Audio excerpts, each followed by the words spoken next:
कहते हो कि मंदिर से जाते समय नंदी के कानों में, बहुत सुंदर प्रश्न है आपके, बहुत भाव से और आनंद से आपने करा, और जनमानस के कल्याण के प्रश्न है ये, केवल आपके लिए नहीं है, ये सबके लिए इतने जोरदार प्रश्न है। जो गलती भी करते होंगे तो उसको सुधार सकते।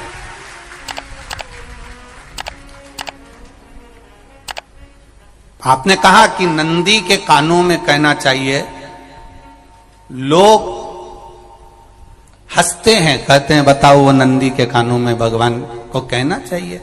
वैसे तो हम आपको एक बात बता दें कि दुनिया के लोग किसी दूसरे धर्म की कभी हंसी नहीं उड़ाते। दुनिया के लोगों को दूसरे का धर्म अच्छा लगता है।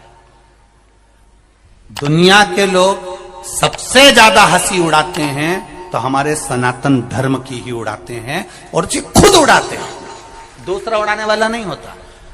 दूर के ढोल हमें समझ में आते हैं, उसका धर्म हमें समझ में आ गया, उनके यहाँ क्या है, ऐसा है, हाँ कुछ नहीं, उनके धर्म में ऐसा है, कितना आनंद हमें दूसरे के धर्म में लग रहा है, और हमारा सनातन धर्म हमको बुरा लगता है। हमारे सनातन धर्म हमें बुरा लगने लगा। अरे भाई,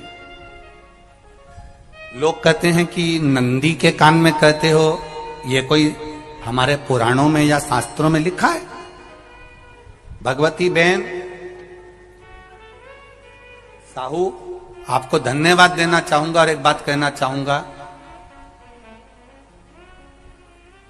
जितनी भी शिव महापुराण के अंतर्गत चाहे उपाय जो बताए जाते हैं कि बेलपत्री ऐसे चढ़ाना, काली मिर्च ऐसे चढ़ाना, चावल ऐसे चढ़ाना, धतूरा का क्या महत्व है, शमी के पत्ते का क्या महत्व है, बेलपत्री के पत्ते का क्या महत्व है, ये जितनी भी बातें बताई जाती हैं ये सब पुराण के अंतर्गत से बताई जाती है।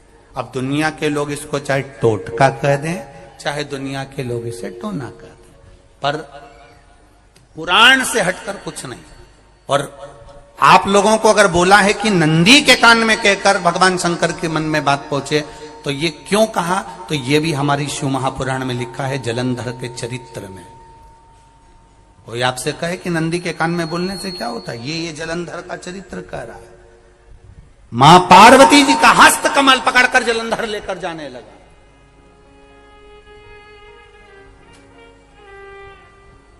वृंदा का पति लेकर जा रहा। वृंदा तो भगवान की भक्ति में लीन रहती थी, उसको तो जलंधर को सबसे ज्यादा तकलीफ थी नारायण से, पर शिव के पास आ गया, क्योंकि ईर्षा प्रवृत्ति, अभी कथा में कहा, कोई कोई ऐसा होता है जिसको तुमसे बेर नहीं होता तो भी अंदर से ईर्षा जाग जाती है। कोई कोई ऐसा होगा जिसको अंदर से ईर्षा जागती है, अपने आप अंदर से ईर्षा जागती है, उसका कोई बेर नहीं, और ईर्षा जाग रही, भीतर से ईर्षा जाग। ना आप उससे मिले हो, ना कभी वो आप उसके सामने बैठे हो। कई लोग किसी ना किसी की बुराई करते हैं तो हम लोग पूछ भी लेते हैं, क्यों साहब उनसे मिलकर आए हो क्या तुम? कभी नहीं मिल किया है, कभी उनका सामना हुआ नहीं हुआ, तो फिर बुराई क्यों कर रहा? एक ने कर दी थी इसलिए हमारे ध्यान में था तो हमने भी कर दी। लो, वो कुआं में डूब के मरेगा तो तू भी मरेगा का? नहीं। नंदी सामने बैठा है, गणेश जी को मालूम पड़ गया, कार्तिकेय को मालूम पड़ गया, मां पार्वती जी का हस्त कमल जलंधर ने पकड़ लिया और लेकर चला। मालूम पड़ गया, तब नहीं रहा गया। गणेश जी को क्रोध आ गया और गणेश जी महाराज आए, शिव जी को जगाने लगे, पिताजी पिताजी पिताजी कर कर जगाया, उठो पिताजी, पिताजी उठिए, पिताजी जागिए, पिता को जगा रहे हैं। भगवान शंकर नहीं उठे, तप में लीन थे। क्या करें हम? जलंधर के पास में इतना बल है, इतना बल है, और पिता की आज्ञा नहीं होगी तो हम कैसे मार देंगे इसको? मारने को तो हम मार दें। मां ने आज्ञा करी थी कि जलंधर उसको तारकासुर को मार दो, तो कार्तिकेय ने तारकासुर को मार दिया। शिव जी की आज्ञा नहीं तो हम इसको कैसे मारें? क्या करें? सब कुछ गणेश जी ने देख लिया, शंकर जी के ऊपर बहुत बहुत बहुत बहुत प्रार्थना कर कर देख ली, पर शंकर जी नहीं जागे। तब आखिरी में विनायक ने, गणेश ने, जितने लोग आस्था चैनल पर कथा सुन रहे हैं, जितने लोग फेसबुक यूट्यूब पर कथा सुन रहे हैं, इस बात को याद रखना कि नंदी के कान में कहने से क्या होता है वो ये इस कथा से सीख लेना। आखिरी में गणेश जी को लगा किसको कहूं, शंकर जी भी तप में हैं, नंदी भी तप में है, मैं किसको कहूं? शिव जी को कह के कर थक गया, पिताजी को बोल बोल कर थक गया, पिताजी जागते नहीं। अब मैं किसको कहूं ये बात, किससे कहूं?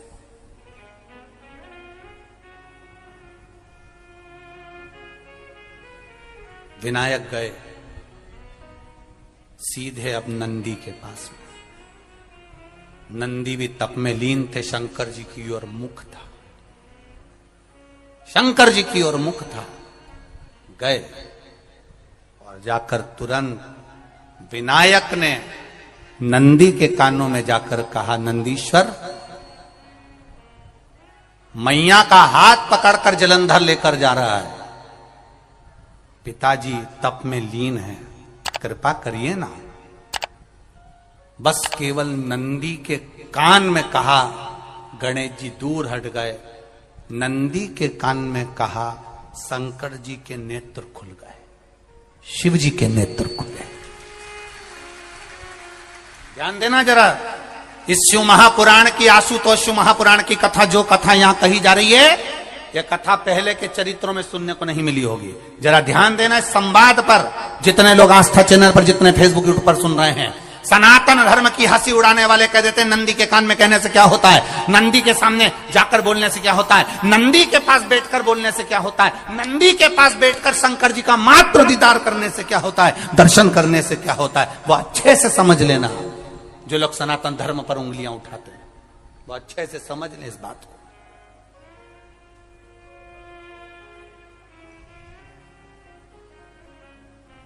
क्या होता है, नंदी तप में लीन, शिवजी तप में लीन, शिव नहीं उठ रहे। विनायक ने नंदी के कानों में जाकर कह दिया, नंदी के कान में जाकर कहा, नंदी के नेत्र नहीं खुले, नेत्र किसके खुले? जम के बोलो, महादेव के खुले, शिव जी के खुले। ये मन का तार। नंदी शंकर की आराधना कर रहे थे, शिव अपनी भक्ति में डूबे थे।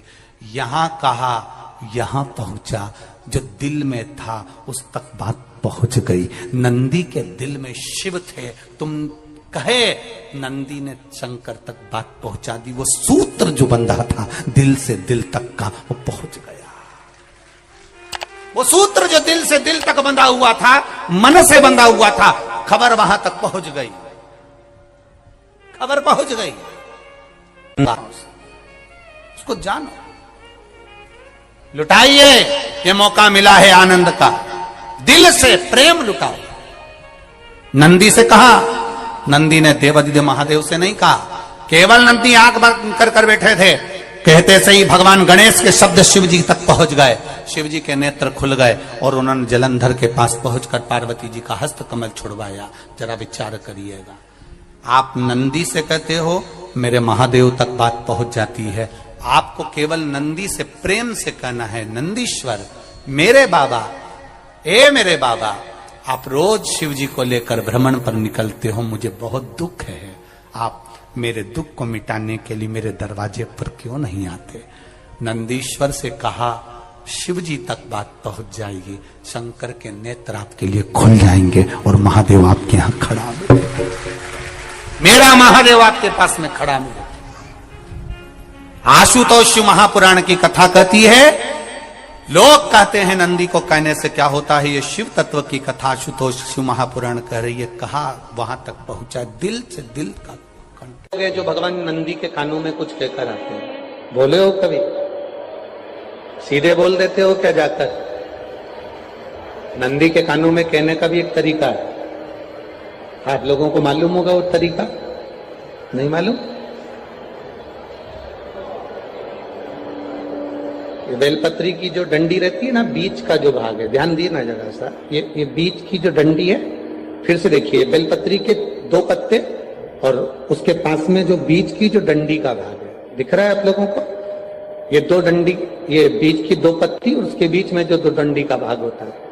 जब हम देवादिदेव महादेव से कोई बात कहने वाले होते हैं ना कि बाबा बहुत दुखी हूं, बाबा बहुत तकलीफ चल रही है, बाबा मैंने एक कंपटीशन एग्जाम में परीक्षा दी है, बाबा मेरे जीवन में ये तकलीफ हो रही है, बाबा, तब इस बेलपत्री की जो ये डंडी होती है, इस उंगली से, इस अंगुष्ठ से इस डंडी को पकड़ा जाता है और बाबा के कर्ण में कहने से पहले ये हाथ को नंदी के ऊपर रखकर फिर हम बाबा के नंदी के कानों में कहते हैं और चलते समय इस बेलपत्र को अशोक सुंदरी की जगह पर चढ़ाकर वापिस सजाते हैं। देव अधिदेव महादेव को पार्वती की बात मानना ही पड़ती है और वो कहना ही।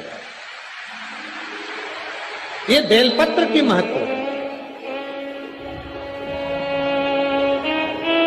ये जितना फल एक बेलपत्र की पत्ती में, उतना की उतना फल। हम आपसे फिर कहेंगे, कभी मौका मिल जाए जिंदगी में, कभी तुम्हारे जीवन में अगर मौका मिले और कहीं बेलपत्री का वृक्ष मिल जाए जिसकी छांव तुम्हारे ऊपर पड़ रही हो, तुम्हारे ऊपर अगर बेलपत्री की छांव पड़ रही हो, उसके नीचे बैठकर कभी मौका मिले, एक बेलपत्री का पत्ता मात्र रखकर आप शिव जी का नाम लेकर जल भी अगर समर्पित कर रहे हो ना, तो वो 12 ज्योतिर्लिंग को जल चढ़ाने के बराबर फल प्रदान कर।